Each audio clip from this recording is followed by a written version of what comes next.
Hello. I'm going to get started, and I'm starting a little late today.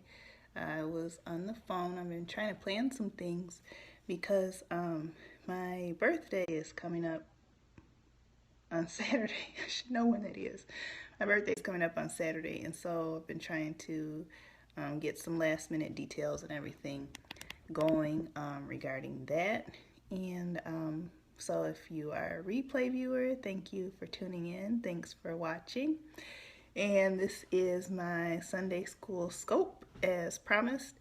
It's something I want to do every Sunday is to be able to talk about issues related to minority education and teaching and what is things that are important to excuse me, minority teachers, particularly African Americans, because that's the experience that I can speak to.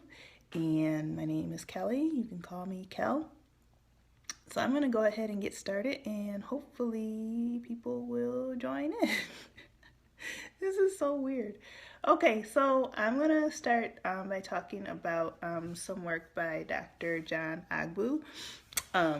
And he proposed this theory, cultural ecological theory. And from that theory derived something that he refers to as voluntary immigrants and then involuntary immigrants. So if you have someone who is a voluntary immigrant, that would be individuals who migrate to another country because they are seeking a better life, a better opportunity. And those individuals, voluntary immigrants, they generally have come on their own will. Sometimes they may be fleeing an area, but so you have your voluntary immigrants. And then what generally happens over time with voluntary immigrants is that they try and lose their old culture so that they can adapt and kind of fit in to the new culture. And then they'll try and not erase, but I forget what that word is, assimilate. They'll try really hard to assimilate and try and copy the pattern of whatever that culture is of the group that they have migrated to. But then you will have something that's Dr. Agbu describes as the involuntary immigrant. And someone who is an involuntary immigrant, they come to another country not by choice. And when they do come, it's because it's either been by force. What was another reason? Hold on, let me look. I don't remember off the top of it. Yeah, generally it's by force. People who have been conquered, colonized, or enslaved. And so they've been made part of a society and it's against their will. And so they're here, but they didn't necessarily want to come here or necessarily want to be here. So when we're thinking about examples of involuntary immigrants, that would include the African people who were enslaved in the United States as well as in the Caribbean. That would include like Native Americans and Native Alaskans. They would be considered involuntary immigrants because their land was conquered. Mexicans in the Southwest region, like in Arizona, New Mexico, they would be considered involuntary immigrants because again their land was colonized. Native Hawaiians, Puerto Ricans, any group that's been colonized is considered an involuntary immigrant. And so what happens is those involuntary immigrants, they have this feeling of oppression, and they feel oppressed by whatever the majority group is, and in this case generally tends to be the white majority.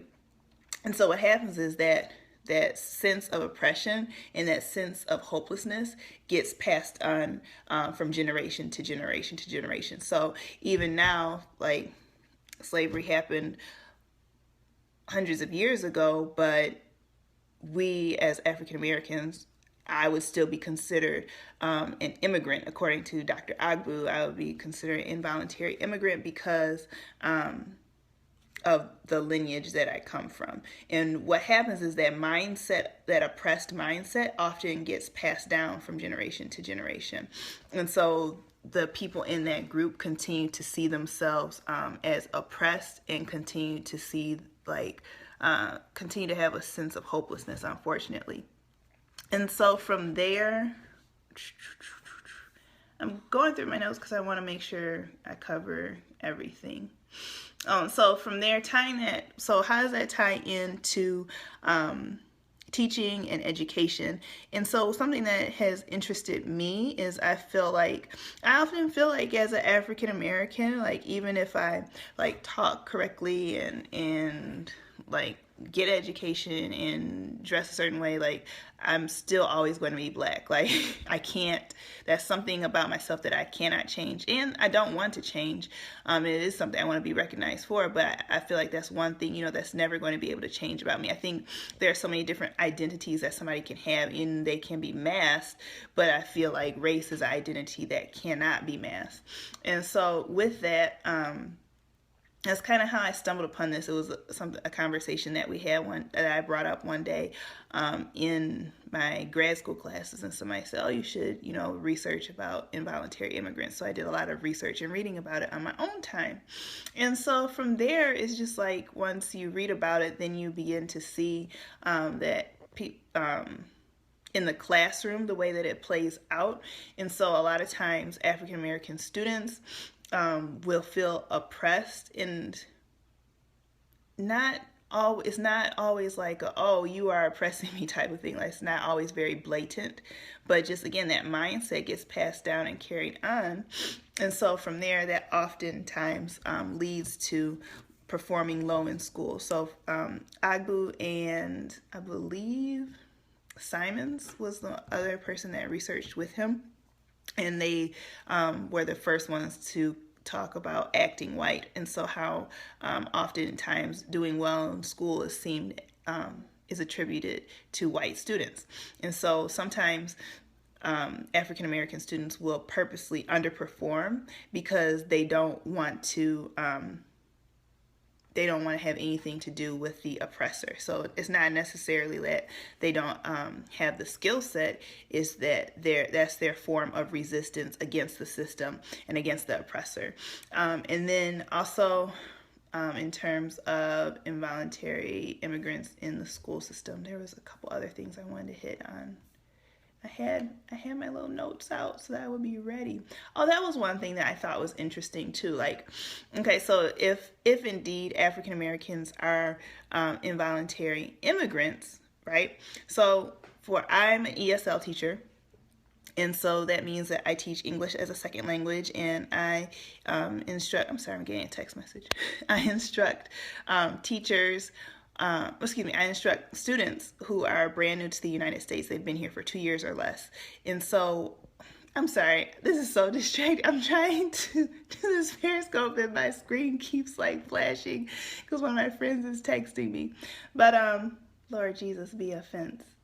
Where was it? Oh, okay. So the ESL students, a lot of times, they come in and they've been here for 2 years or less. And so we work with them. We give them like intensive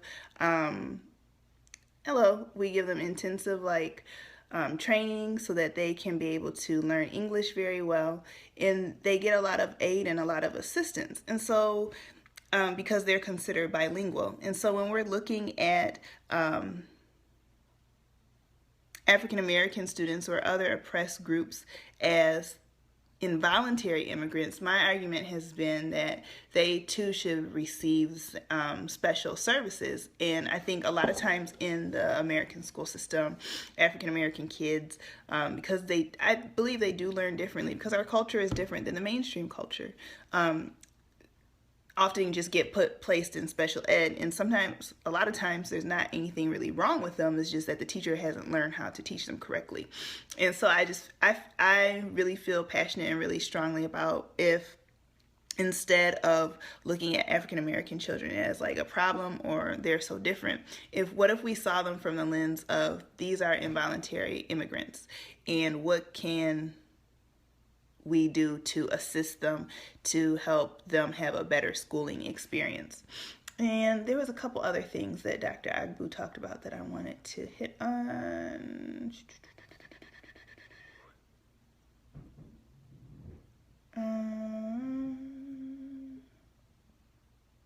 Oh, something else too. Like I wrote, many black families often distrust the American school system because of covert racism, even though they make claims to value education.